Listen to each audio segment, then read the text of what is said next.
So we've had a few requests for people about using social media, people starting Twitter accounts and concerned about what they should and shouldn't do.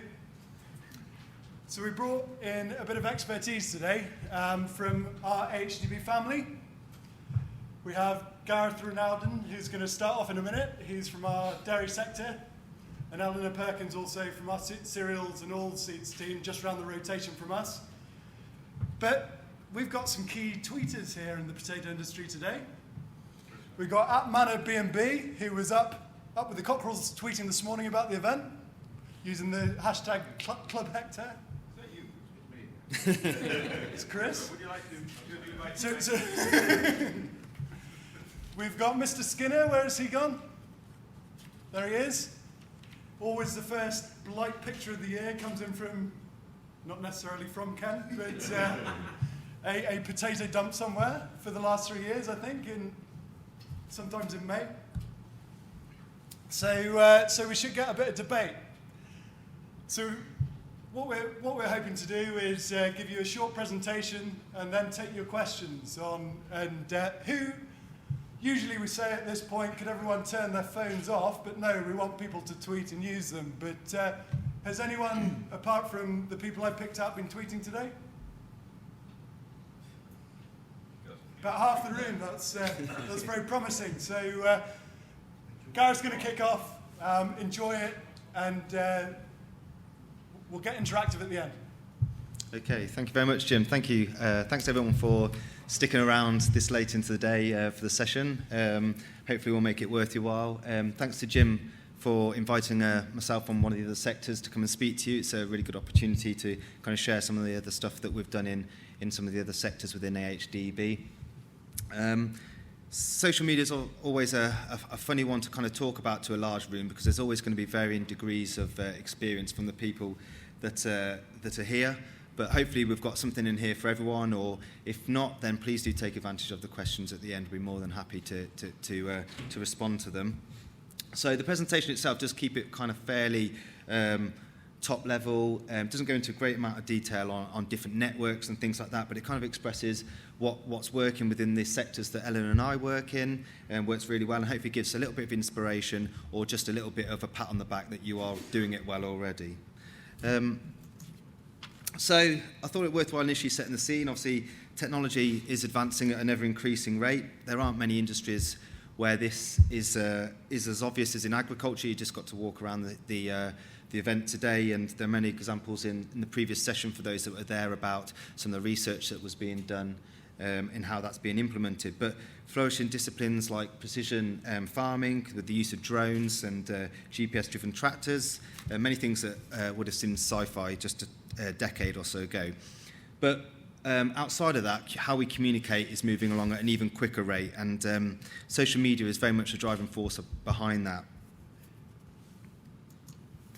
So social media, for those that are really newbies, haven't just come along just to find out what it is that their teenagers are doing and try to monitor that, but social media really is about the social networks themselves and about how people are communicating with one another every day and every month, between friends, family, colleagues, businesses, brands now, and it's switched on 24 hours a day thanks to the devices that you guys are probably all got in your pockets or are holding in your hand now. It's accessible 24 hours a day.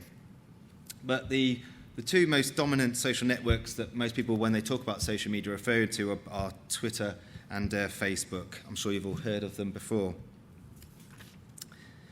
One of the popular channels that I know HDB Potatoes are trying to engage more and more with, and it was referred to in the previous session, is blogging as well.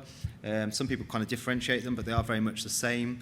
They utilise the creation of content, the ability for people to share them and to comment and start to get a two-way dialogue, which is very much an attribute of social media and social networking. Across social media, the things that you tend to get really good engagement with, and you can see more and more is when you're venturing on now, is imagery and videos. This is probably one of the single biggest drivers in its popularity in the use of technology within it that's really driving social media forward, and the high adoption rates that it's getting now.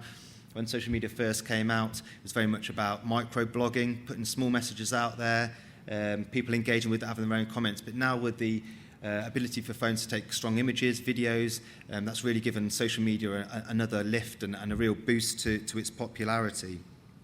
There are statistics around posts that carry imagery now sort of having 35% more engagement with. So for those that you are on there and maybe keeping it text heavy and wondering why people aren't engaging more, you know, if you start to drop in some imagery, as I say, it speaks 1,000 words. So that's kind of social media in a nutshell. So across there as well, and it's referenced in the title of the session today, is the ever popular hashtag. And you probably, even if you haven't seen it in a social media environment, if you just got to talk to teenagers now and they're dropping it into conversation, it's becoming so popular. But these small icons, for those that aren't aware, they really help to tie social media posts together. They're kind of filing systems for posts.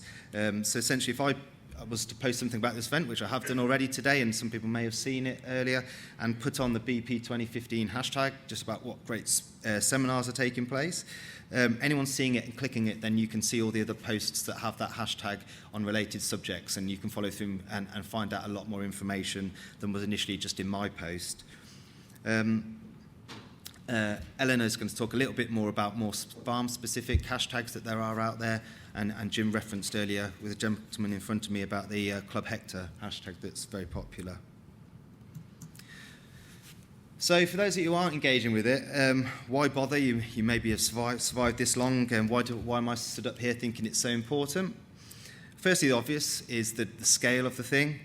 You're connecting yourself with people across the globe and the potential to communicate with significant numbers just with a short message. Facebook now, if people would love to read off statistics, it's just past 1.5 billion active users, and so on a monthly basis. So that's people actually engaging it, aside from all the accounts that get left behind. So that's actually larger population now to communicate with than if you were to speak to everyone in China. In the UK alone, there's 38 million active social media users. So obviously, when you've got that kind of scale, there's a vast amount of opportunities for people to both source information or for brands and businesses to engage with people. And the beauty of social media is just now that it's taken marketing and communication into two-way dialogue, whereby farmers or businesses and things may have been broadcasting messages out, hoping people would to listen to it. Now you can get that real-time communication. That's such a powerful tool for people. People come to expect it now. If businesses and organisations don't have social media accounts where they can get quick responses, then there's, you know, the attitude towards those businesses, it becomes negative quite quickly. So if you are within the industry, and you're not currently using it as a form of communication, you know, it's unpalatable to you, you don't like the idea of it.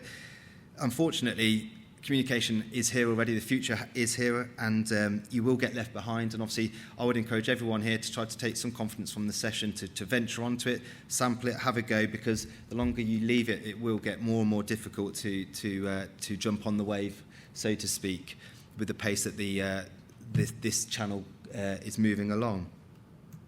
So that's a kind of boring, quick introduction elements together. So the main benefits of social media and why I think they're so relevant to farming. Commercially, marketing potential for businesses is vast. It offers companies immediate access to potential customers. And you can't deny that a lot of businesses are making a lot of money out of social, but despite what some people think, social media isn't free. It might be free to get on, but it definitely costs you time and resource.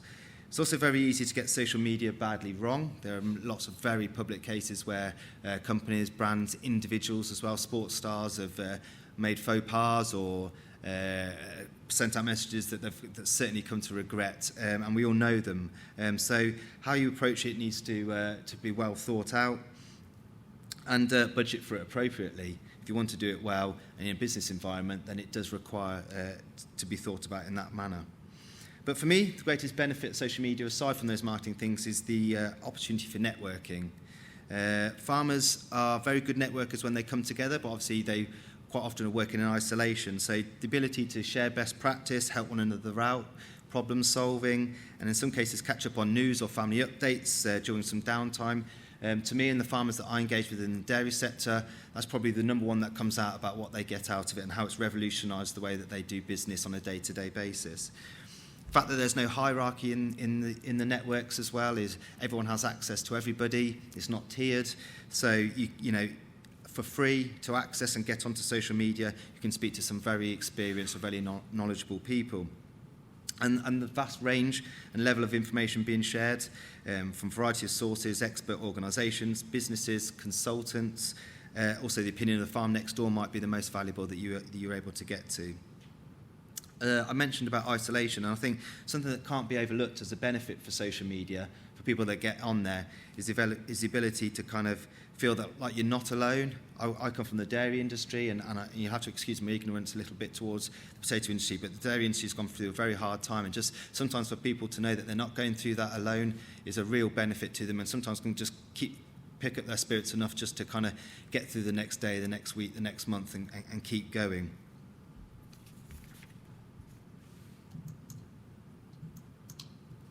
So the fundamentals are that you can share experiences, solutions amongst your peers, no matter We've got Graham Skinner in the room. He's on there. Who else? I should have asked his permission. Anyone else? No.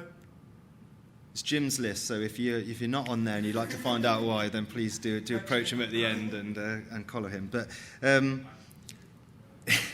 so Eleanor will touch on in a moment about a case study, but you know, the level of technical advice that's being shared on there, such as you mentioned before, first cases of blight, or gaining insight and market information to inform business decisions, advice on business management processes. There's no limit to the types of discussions that are taking place, and if you have a question, I can guarantee that Twitter will have an answer for you, whether you like it.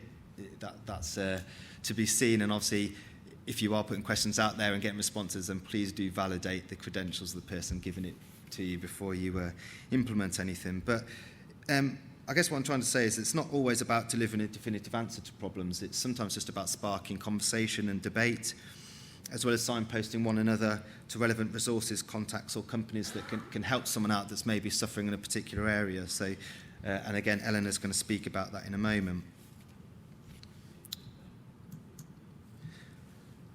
Some of you may have come along today hoping that social media will be the answer to all your marketing issues, but and it does offer an abundance of marketing opportunities for people, business to business or the wider public. And many businesses are producing product videos on YouTube, engaging potential customers via Twitter. And also it's really good for going on there, finding people that maybe you weren't able to engage with previously that are expressing a need for a product that you deliver, and you then obviously have suddenly got an in to engage with that person and inform them about your product. But it's really important that if you are acting on social media in that way, that you're strategic about the way that you do it. Which strategy is the right one for you will obviously come down to a mix of what your business objectives are, why you're going onto social media, and what objectives you have with social media specifically, and again back to unfortunately what resource and budget that you have. But thorough analysis and planning beforehand will help you avoid a lot of the pitfalls and some of the things that Eleanor will speak about. But I can't stress enough that if you are venturing onto social media to further your business, that you use it tactically just like any other marketing communication channel that you would be using. It has so much potential to help your business that it deserves appropriate thought and effort behind it. I'll just go see. When Ella talks about some of the issues there, we don't want you as well to be scared off by those. We hope that you will still see all the advantages it's going to be able to bring your business. But the open nature of social media provides a perfect environment for engaging your business to lose its clinical personas. It can really show a more social side to your business. And with the public, this can really bear fruit.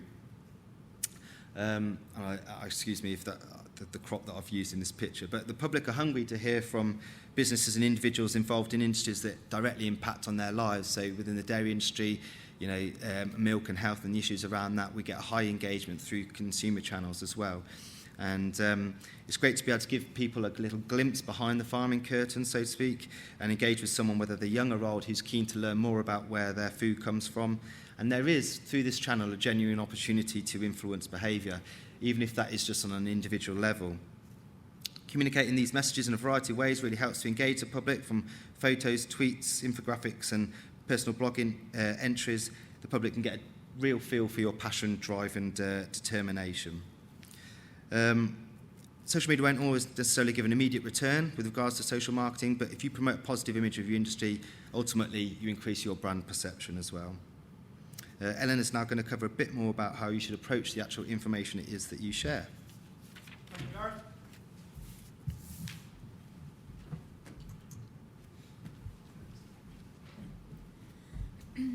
Thank you, Gareth. So I'd like to start with David's story. So if there are a few arable farmers, and you might recognise David Blacker. David has an arable farm of around 890 hectares just north of York. He's keen to drive down his costs and introduced a new crop establishment method for last harvest, which led to a new rotation. David is particularly interested in precision farming and improving his soil organic matter and his structure. He is passionate about learning and improving and hosts one of HDB's cereals and oilseeds monitor farms, which is similar to the strategic potato farms. He started using Twitter about 2 years ago and is in regular contact with around 40 people on Twitter. In the real world, he knows about half of them. And David said, "Twitter gives me access to the opinions of a self-selected wide range of people across the industry that includes farmers, accountants, agents, scientists, agronomists, and so on. Not just in the UK, but around the globe. I couldn't get this anywhere else." He says, "I couldn't get this anywhere else. Twitter is an incredibly powerful tool." I'll give you an example of this at work. On the 27th of September this year, he tweeted, "Gypsum being applied today. Does it do any good? #monitor farm topic this winter." And a picture of a pile of gypsum. Within 2 hours, he'd got all the answers he'd wanted. David contacts shared their experiences, opinions, and ideas. And if you're on Twitter, you're very welcome to have a look at David's account. Steve May told him about another farmer using gypsum, and they talked about magnesium. He had discussions with farmers about the application rates and costs. And another monitor farmer from Leamington Spa, Robert Fox, pitched in to ask some more questions. Over the course of the next 24 hours, there are around 40 tweets on the subject between David and other farmers. So at HCB Cereals and Oilseeds, we've helped to create an online community of inquisitive farmers by encouraging all of our Monitor Farm hosts to use the #MonitorFarm. And as Gareth said, the hashtag is like Name Your Conversation, so you can find the tweets later on. For farmers like David, the beauty of Twitter is that it brings together people across the country who wouldn't necessarily meet in the pub or talk across the hedge. We now have Monitor Farm hosts and group members from all over the country sharing their experiences. With Twitter, we can have continuing discussions from real life to the field, farm office and kitchen, meaning that the learning doesn't ever have to stop. So for me, the best thing about Twitter and social media in general is that it's about conversations. Twitter gives you the opportunity to talk with people all over the country and all around the world. It includes people you already know and people you've never met. Remember David? He has a great network of farmers, accountants, agents, scientists, and agronomists. And think about the things that you can achieve through real-life conversations with people, building relationships, making connections, sharing problems, finding information, helping each other, and widening your contact circle. Social media conversations can give you all of those things. It can give you inspiration, innovation, and information. And as you all know, a good conversation starts with listening and thinking. Listening to who's in your community. What do they talk about? Who do they talk to? And what kind of tone do they use? See what other people are talking about on Twitter and who else shares your interests. And what can you learn just from listening in to other people? And obviously, to listen in on a conversation, you need to find who's talking first. A good way to find your social circle and your audience is to look at who someone else is following. And so for this example, I looked at who my colleague Hannah Goodwin is following and added a few extras as well. And you might want to make a note of some of these. I do apologise to those of you in the room who are not on the list. Don't take it personally. You could also look at who at HDB Potatoes are following. And have a look at particularly people with more followers than they're following themselves. This tells you that people are particularly interested in what they're saying. So next, any conversation, you need to think about what you want to say and who you are. Are you an expert on potato diseases talking to farmers and scientists? Or are you talking to consumers? What's your brand? And this all boils down to having a plan. And your plan should include the 5 Ws, and I apologise if I'm teaching you to suck eggs here. So firstly, who are you talking to? What do they need to find out? And what language do they use? Who are you? Have you written your profile to tell people who you are and what you're saying? And incidentally, it's very important now to have a Twitter profile that says clearly who you are and why people should follow you, as it's now included in Google searches. As Gareth mentioned earlier, you need to work out whether it's going to be you tweeting or someone else from your business. If you've prioritised social media, who in your business has the time and expertise to take this on? Secondly, what are you going to say? Which topics, hashtags, pictures and videos will you use? How will you make sure that you get a good balance of your own content, retweeting other people's content, and interacting with others? Which hashtags will you use and which will let you join the right conversations? And how will you add value to them? Also think about consistency of tone so people know what to expect from you. Will you be tweeting on technical topics or will you be doing farm updates? And then what happens if you tweet about Sunday's football or your kids' school play, for example? Thirdly, why are you doing this? i.e., what's business success for you, and what are you trying to achieve by being on social media? And perhaps you could measure your success using one of the many social media tools to track links, followers, and engagement, something like TweetDeck or Brandwatch. Fourthly, where are you going to use social media from, and what technology do you need? Can you tweet from your phone or from your office? And lastly, when are you going to tweet? How often do you plan to send out tweets or engage with other people? And do you need to use a scheduling tool like TweetDeck to help? Importantly, you need a plan that you can keep up with and not lose interest in. Once you start using Twitter, people will expect to hear from you. So think of Twitter as a conversation tool. Remember your audience or your conversation community and have a plan. Now, as Gareth mentioned, you do need a little bit of common sense when you're using social media.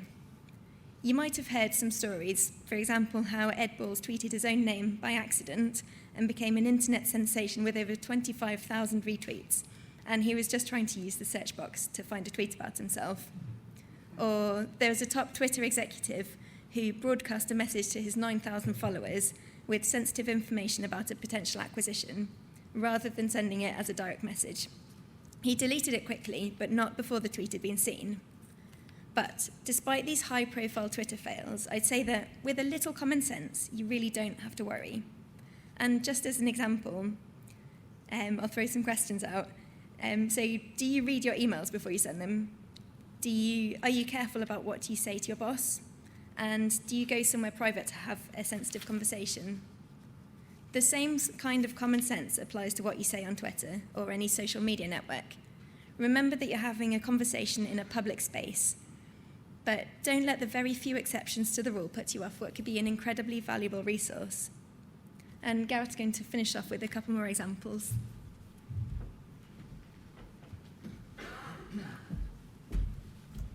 Okay, I just wanted to take the opportunity whilst I've got people and talk about the subject matter is just another example sort of taken on social media a bit further about a way in which the farming community has really utilised social media to advance its cause. So a few years ago,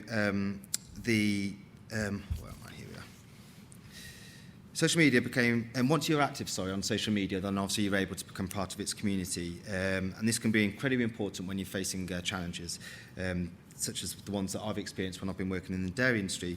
Communicating to press and public and industry message can deliver support and greater understanding of issues, being able to unite content behind a common hashtag and things like that. So the dairy industry did this fantastically well in 2012 with the SOS Dairy hashtag, and it looked to increase public awareness of the low prices dairy farmers were receiving, and in turn use this to put more pressure on those higher up the chain. And I'm sure that at some point there may well be the desire to do that within the potatoes industry.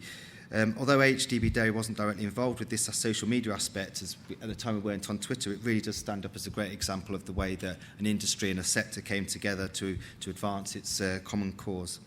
So crucially, multiple organisations bought into the activity and engaged through the hashtag, increasing visibility and momentum using key contacts and influencers to spread the message. And it must have worked as during this activity in this campaign, a poll by YouGov and the Grocer magazine stated that an impressive 83% of the public were aware of the farmers' protests, with 67% thinking farmers should be paid more, even if it meant that milk became more expensive for them to buy. So hashtag SOS Dairy focused on social media channels and allowed the public to openly engage and show their support, ask questions and share the campaign. Non-engaged individuals were then able to find out about it, and obviously this all led to an amplification of the hashtag SOS Dairy. The high visibility does carry risks though, and poorly worded or inconsistent messages can potentially misrepresent the campaign. So remember that the hashtag doesn't and can't be owned by someone or a group or a business. The hashtag is freely available to anyone to use, so it can be hijacked by others. And again, sorry to keep reiterating dairy examples, but we do get this within the HDB dairy, whereby either anti-badger cull or vegan users post anti-dairy material on there as well. But crucially, in this example I'm giving of hashtag SOS Dairy, all activity behind it, whether it was posts on social media, protests at supermarkets, was done in a joined-up way that the public felt they could support because it was positive, united, and the information was understandable by the public. So this was the key to the success of hashtag SOS Dairy. Thank you. Okay, well, thanks very much to Gareth and Eleanor. Now, I'd like to put it to, well, you could either tweet your questions in or we could actually ask you normally. So has anyone got a brilliant Twitter scare story from a personal situation that they're brave enough to share? And we've obviously been, that was pitched, at one level, so if it's something a bit more technical, then we don't mind trying so to these, those as well. These guys have both travelled up from Stoneleigh, and you're welcome to give them a good grilling if you... Just say, I think it's better to give a cautionary tale about trolls, and perhaps you ought to explain to the audience about that.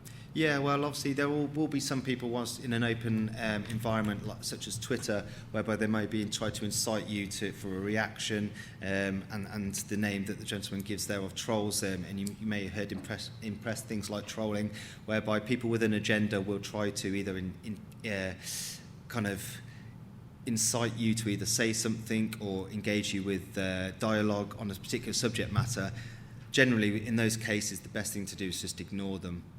The second that you engage with them, that's exactly what they want. And in those instances, it's not an open discussion for them to have their opinion turned round. It's literally just to antagonise. So if you find yourself in a position whereby you're on social media and either one individual or a group of individuals is continually harassing you, the best thing to do is just to ignore it. At the moment you engage, then you're only going to incite them to continue doing so.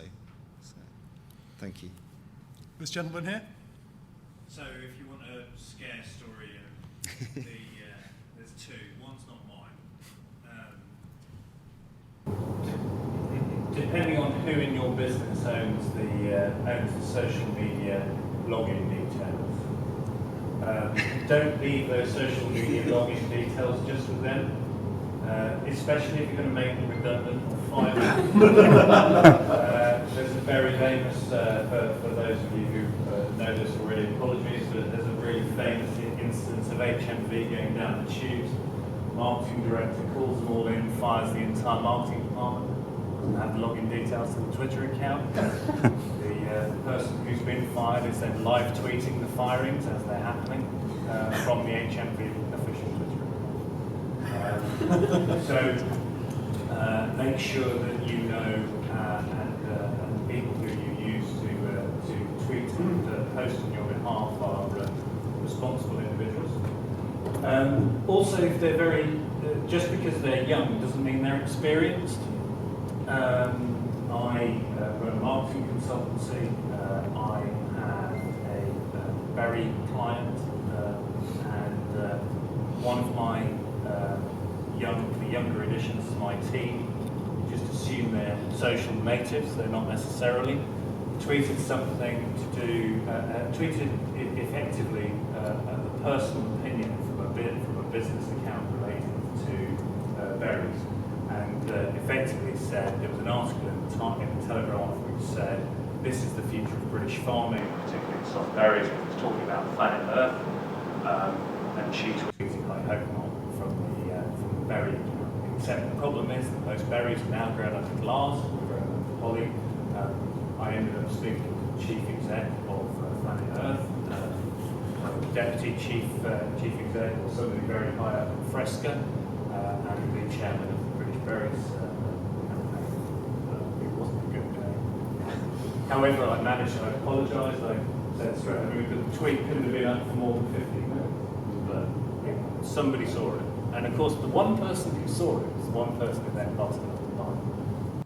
Yeah, something on a similar lines as well is obviously a lot of people use accounts both for business and then another account for personal, and there are a lot of cases where people have thought they're tweeting or posting through one account and it turns out it's through a business one. But if you are looking to set up accounts for business, I think it's crucial that when you look at the content that you're going to put out, there's no bad thing to have content plans and things like that to actually, whether that's you or whether it's someone else that puts that together, but to know about the consistent messages that you're going to put out, because just like your adverts or your newsletters and things like that, you wouldn't just chop and change the tone of it. One week it's formal, next week it's informal, next it's telling someone about how your son got on at rugby at the weekend. You need to think about your the channel that you're putting out, that people know what they're going to get through it, what the value proposition is for them to follow you and to keep supplying that. It is a marketing tool, it is a communication tool, and it's all about the end receiver as well, thinking about what it is that's going to tick the boxes for them as well. So, on that note, because it's kind of now that you're saying, when you have a content plan, if you've decided on the subjects you're going to talk about, and it's absolutely critical that you determine what you are not going to talk about. That is, it may be very tempting on occasion to tweet or post about something that's of personal interest to you through a business account. But if that's not in keeping with the broader message that you're trying to send out about your own brand or your own business, then it has no place on that Twitter feed, regardless of how funny you think it is, whether it's a cat repeatedly doing something, or Charlie bit my finger, which was an internet sensation a few years back. That has no place on that Twitter feed if it's not part of what you talk about. Tim? Potato farmer Tim, sorry. Yeah, well, I'm worried actually about it. I started to do some tweeting the other day. I know I'm not an experienced tweeter, but I'm really concerned I might have something set up wrong, and that's why I came to try and understand it a bit more. But since I've sat here and done a couple of tweets about what I'm doing here, I've got 5 things that have come up that have been joined on lists. So what are these lists? Hashtag template, distiller, health fitness, Twitter followers. I don't want to be added to lists. What's all that about? the lists themselves are, I think if you're on Twitter, you can create lists and things of, so you can group certain types of content together so that you can go into that list and all your stuff, say if you're a person following, you know, for me I'm enjoy rugby, so I might create a rugby list of all the accounts that I follow that are linked to that. I'm happy to have a look and do a one-to-one thing. I don't want these people coming if that's people that are following you or adding you to their list. I've been fired randomly since I've been here. I've never had that happen before, but fired, that's what worries me. Are you in the room? Why does it worry you? Well, I don't want to be linked to this whole compensation. I don't want to know anything about it. I just block it. Yeah, that's why I'm here. Tim, if you pop up at the end, Is there block it. oh, sorry. Have you got any good strategies for building followers, or encouraging, enticing, what have you, inviting followers? There are very many different ways in which you can approach it. Obviously, different agencies will probably come up with different plans for you. So, you know, bad agency will probably come up to you and say, follow as many accounts as you possibly can, and then they'll follow you back, and that's really poor practice because people value accounts that have high followers compared to what they're following, because that looks like that's obviously an interesting individual. But I guess it kind of comes down to your business goals as well. It's hard to come up with a defined strategy. when you're choosing networks, if you're still at that point where you don't know which network to go on the network that your customers are on. If you're in a business environment, explore LinkedIn and see how many potential clients and customers, existing customers, are already on there, because that's where they are. There's no point in being on a platform and posting things out and them not being received. So Twitter in farming is really successful. People really like the quick, short nature, the 140 characters about it. Other big brands have had a lot of success in things like Instagram, where it's video and image driven, so that may well be the channel for you. So look at exactly what it is that you have to say, how you think your customers will engage and prefer to receive that. Look at what the different platforms offer you, and then make a decision on which one you go to. But harking back to the point, and it's a boring one, unfortunately, because the exciting thing doing is creating and sending out and getting the engagement. That's the exciting bit. But planning in advance what it is you're going to be saying. In AHDB Dairy, we're planning our content a good month in advance of it going out. So when you see a lot of our tweets, our engagements are done on the fly. So as people engage with us, and stuff breaks, we'll send stuff out. But our technical information, we know what we'll be sending out, and that on a timely basis, we need to be pointing people towards, in seasonality issues such as health and welfare for cows and things like that. So unfortunately, to do it really well and to have a consistent message going out timely can be a bit resource heavy and a bit labour intensive, but if you do it, I guarantee that people then come to know what they're getting from you, come to expect it, and hopefully in turn engage with you as well. But out of interest, are you thinking about it as a farm business, or are you a commercial, like a producer? Commercial agricultural service provider. Yeah. But more specifically, we're getting on well with Facebook. Yeah. And related to Twitter and Facebook, but Twitter's building slowly. Yeah. Not as quickly as maybe that's right, but I would like to see it grow more quickly.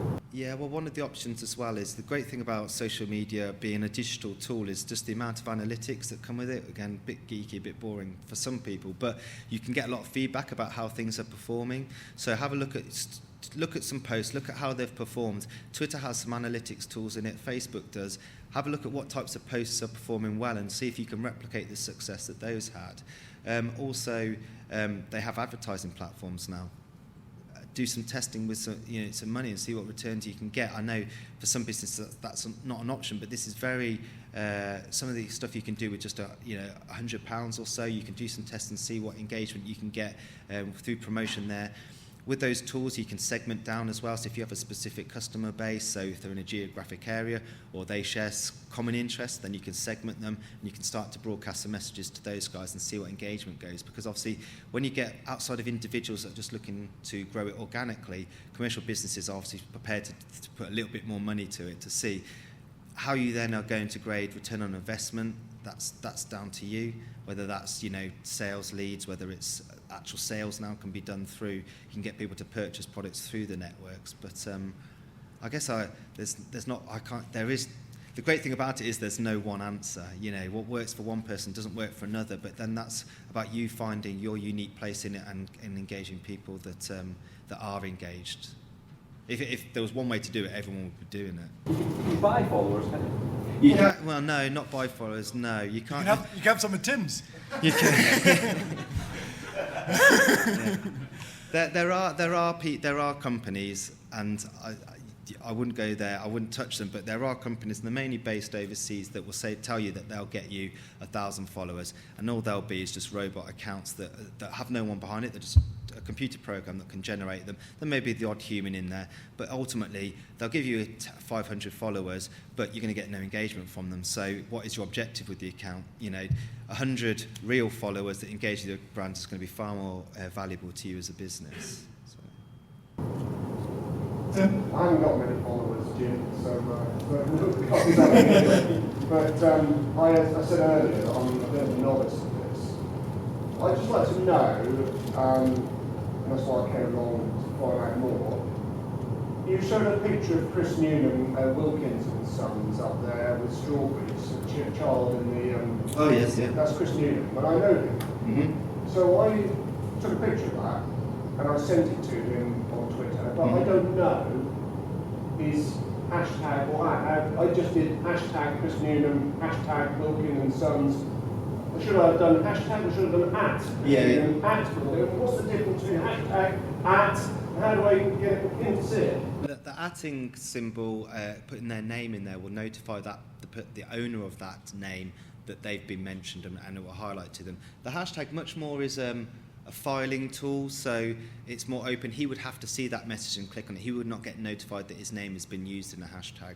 That is just simply a label on that tweet, so if anyone else wanted to see if there were any other tweets that carry it, they click on it and they can see it. So I think the thing is don't get frustrated if you don't pick it up straight away. No, these things do take a bit of time to familiarise yourself with. You'll see how other people post, and then you'll pick things up as you go along about better use of it. I'm learning things all the time, little idiosyncrasies that each of the networks have. When you go onto there, try not to get frustrated too early. Keep going with it. See how other people do. Tweet them and say, why did you do this? Why did you do that? You may well get a response, and your knowledge and your experience with it will grow very, very quickly and very dramatically the more you use it, I think. So I'm really happy to speak to you after. So we're doing well. We've gone well over time. But if there's further questions, or if actually these guys are around for the rest of the day and tomorrow, so they'll be around the HDB potato stand. So please come and ask some questions, or at the end. But we'll take one more, if there is one, or tweet them in. I was just about to show, I think having a personal account and a business account are absolutely two things that should be kept separate. I'm actually banned from a business account. Because that's controlled. Yeah. And has another particular manner, particular story. Yeah. And also like freedom, I think there's personality coming through the individual. Yeah, absolutely. But two are assets. So. Yeah, I agree. Thank you. Rather than questions, any more quick thoughts? It is, yes. It is, yeah. We might be a bit more polished tomorrow. Okay. Would it be fair to say that... sorry, no, go ahead. I just thought there was a comment. Would it be fair to say that, just vis-a-vis the question you were asking about followers, that quality over quantity is worth that it's not a number, it's not about whether you've got 20 million followers or not, unless you're just Yeah, I couldn't agree more. And know when you set out, set yourself some targets and KPIs, but base them around engagements rather than growth of account. If you've got quality content going out, then your account will take care of itself, the growth. You'll get people, because people will share it, they'll engage with it, and like that snowball rolling down the hill, it will get bigger and bigger organically. To try to get a head start just by growing numbers, I think, is almost missing the point a little bit of a social media. It is social. You're socialising with people, looking for two-way dialogue. You're giving people the opportunity to embrace you, get a sense of what you are as a business, and in a real way. And to buy followers, you're missing all of that, really. But having 10 friends on Facebook for a year isn't going to get you very far. No, it's not, and there are tactics to kind of let people know you're there. So if you've started an account, That's what I was kind of going back to. Okay. To attract followers. Yeah, so when you first look at industry, look at hashtags that are commonly being used. So in dairy, there's a thing called Team Dairy. So if you're trying to engage with those, use common industry hashtags and post messages out. You'll pick up a few people. I couldn't specifically say how many from that. Also, at influencers, engage with influencers. Have a conversation with someone that's really influential in the area that you're in. They may well then favourite or retweet or engage with you. People will visually see that. They'll say, hey, this guy's got something interesting to say. I'll follow him and see how you go. They may stop following you after 6 months, but they're giving you an opportunity to engage them. And it is social. So that's what I would do. Go in, have a look at other businesses or people that are doing it well, look at who they follow, look at the conversations they're having, and look to try to take advantages of the insight that you can get from that. But don't also do it for a short while and think it's not working and give up, because it does take a little bit of monitoring, a little bit of analysis, and a little bit of tweaking your messaging now and then, just to kind of get exactly what it is that people are after. So yeah, I understand. So you're thinking about from ground zero, like where do we go from the start? And there are certain tactics you can do, such as utilise the hashtags. Okay, I'm going to draw things to a close, but I'd like to thank Gareth and Eleanor very much for coming and delivering this presentation this afternoon, and thanks for you guys for coming along too. Thank you.